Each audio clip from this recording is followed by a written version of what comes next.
Ya ku al'umman jihar Kaduna, yau ina magana da ku ne domin ƙara jaddada maganganun da gwamnanmu Malam Nasir Ahmad El-Rufai ya yi kwana biyu da suka gabata. Ina amfani da wannan damar domin in gode muku na bin umarnin matakan da aka ɗauka domin daƙile yaɗuwar wannan cutar ta coronavirus. Dole mu ƙara ɗaukan matakan rigakafi, ganin yadda kullum adadin jama'ar da suke kamuwa da wannan cutar a Najeriya ƙaruwa suke yi.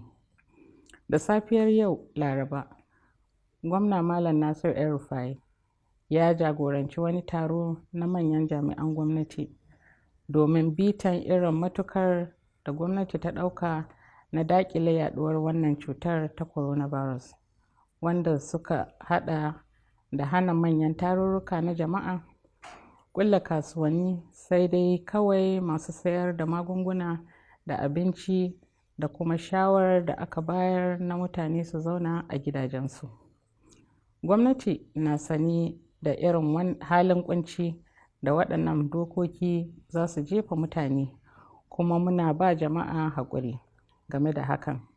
Muna sane cewa al'umma sun fahimci irin haɗarin da ke tattare da wannan annobar, shi yasa gara duk sadaukar da wani jin daɗin da za mu yi domin mu tsira da rayuwarmu. Ba za mu so wani ya mutu ba in har muna da matakan da kare rayukan haka. Bayan bitan matakan da gwamnati ta ɗauka a baya, gwamnatin jihar Kaduna ta ga ya kamata akwai buƙatar a ƙara ɗaukan wasu matakan domin daƙile yaɗuwar wannan cutar. Gwamnati a shirye take ta dakatar da duk wasu zirga-zirgar abubuwan sufuri na haya in har hakan ya zama dole. Duk da haka, gwamnati daga yau ta hana duk zirga-zirgar mashinan acaɓa da keke napep, saboda a tabbatar da dokar nan ta hana kusantar juna, wanda dama a dokar jihar Kaduna an hana aikin acaɓa. Motocin haya da aka yarda su sufuri su kansu dole ne su bi dokar cewa ba za su fiye sa fasinja guda biyu a layin kujera ba. Ya ku al'umman jihar Kaduna, kamar yadda kuka sani cikin matakan da muka ɗauka na daƙile yaɗuwar wannan annoba ta coronavirus shine neman a dakatar da jigilar fasinjoji daga Abuja zuwa Kaduna a jirgin ƙasa. Ina tabbatar muku cewa gwamnatin jihar Kaduna yau za ta ɗauki mataki ta tabbatar an dakatar da wannan jirgin ƙasa da ke jigilar fasinjoji daga Abuja zuwa Kaduna har zuwa na wani lokaci. A ƙoƙarin da gwamnatin jihar Kaduna ke yi na cewa ta daƙile wannan cutar da bibiyan waɗanda ake zaton sun kamu da wannan cutar, gwamnati ta umarci a gaggauta dawo da duk motocinta da suke hannun manyan jami'an gwamnati a ajiye su a harabar ma'aikatar ayyuka.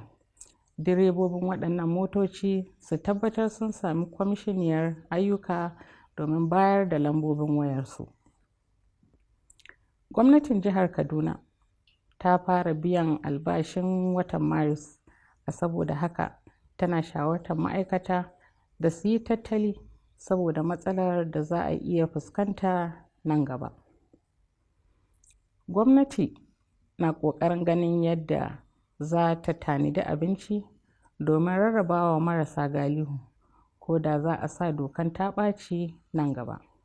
Gwamnati ta fara tanadin kayan abinci tare da neman hanyoyin da za a bi a rarraba wannan tallafin zuwa ga waɗannan marasa galihu. Gwamnati za ta ci gaba da wayar da kan mutane a kafofin yada labarai yadda za su kare kansu domin su rayu, sannan su taimaka wurin kare rayukan 'yan uwansu.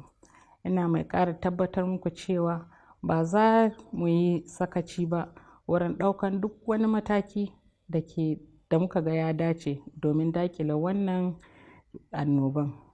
Don Allah, ku riƙe wanke hannuwanku a koda yaushe, ku riƙa zama nesa da juna, ku killace kanku a gidajenku domin ku kare rayukanku da na 'yan uwanku. Na gode. Allah ya ƙara kare mu, ya kawo mana ƙarshen wannan annoban.